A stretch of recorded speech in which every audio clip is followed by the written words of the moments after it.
বাজার একজন খাব্বাস, শাবুন খাব্বাস, যুবক রুটি বিক্রেতা।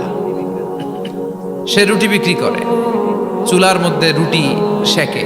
সে যে সালাম দিল, আসসালামু আলাইকুম, যুবক বলে ওয়ালাইকুম আসসালাম। আহমদ ইবনে হাম্বল বলে, যুবক আমার যাওয়ার জায়গা নেই, সফরে বেরিয়েছি, খুব শীতে কষ্ট পাচ্ছি, রাতে যদি তোমার এই চুলা থেকে একটু আগুন পোহাই কোনো সমস্যা? যুবক বলে, না না সমস্যা না, আহলান ওয়া সাহলান, ওর সামনে আসেন আসেন, আপনি আগুন পোহাইলে আমার সমস্যা কি? সুবহানাল্লাহ পড়েন।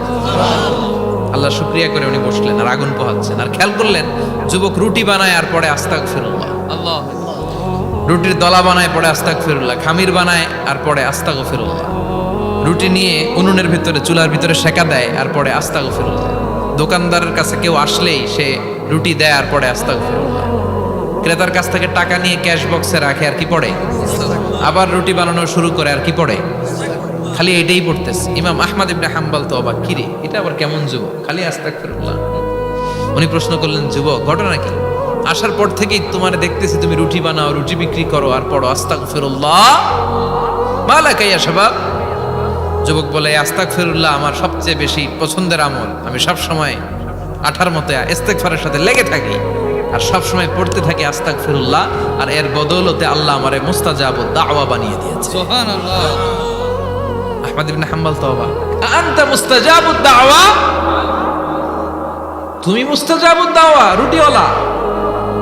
আমি এত বছর হাদিস পড়াই, আমিও তো মুস্তাজাবুদ দাওয়া না, আর তুমি রুটি বেচো বাজারে, তুমি মুস্তাজাবুদ দাওয়া, তুমি দোয়া করলে সব কবুল হয়ে যায়।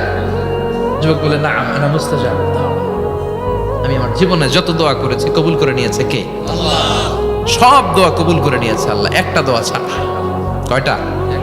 আহমদ ইবনে হাম্বলের কৌতূহল, কিউরিয়াসিটি আরো বেড়ে গেল, কি সব দোয়া কবুল হয়েছে একটা দোয়া ছাড়া? মাযালিকা দোয়া ইয়া শাব, কি সেই দোয়া? যুবক এবার বলতে শুরু করলো, আমার জীবনে যে দোয়াটা আল্লাহ কবুল করে নাই সেটা হচ্ছে, আমি আল্লাহর কাছে অনেক চেয়েছি, অনেক দোয়া করেছি, যে আল্লাহ শুনেছি এই জামানার সবচেয়ে বড় মুহাদ্দিস, তার নাম নাকি ইমাম আহমদ ইবনে হাম্বল। আল্লাহ তোমার কাছে আমার চাওয়া, আমি যেন এই ইমাম আহমদ ইবনে হাম্বলের দেখে মরতে পারি, আমি যেন ইমাম আহমদ ইবনে হাম্বলের হাতে হাত রেখে মুসাফা করতে পারি আর তার কপালে একটা চুমু এঁকে দিতে পারি। আহমদ ইবনে হাম্বল আবেগপ্রবণ হয়ে গেলেন, চোখের পানি ছেড়ে দিলেন, বললেন, যুবক তোমার এই দোয়াটাও কবুল হয়ে গিয়েছে।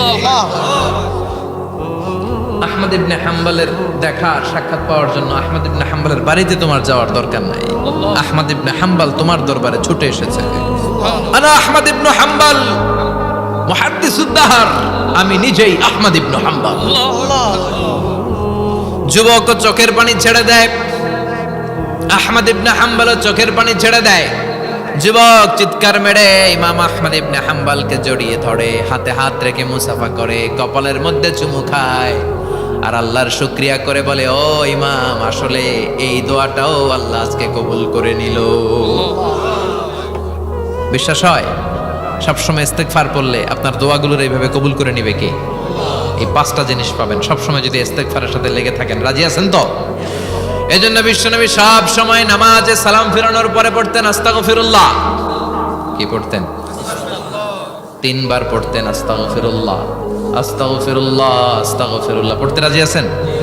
ইস্তেগফারের অনেকগুলো আলফাজ আছে, সবচেয়ে ছোট ইস্তেগফার হচ্ছে এটা, আস্তাগফিরুল্লাহ, আস্তাগফিরুল্লাহ।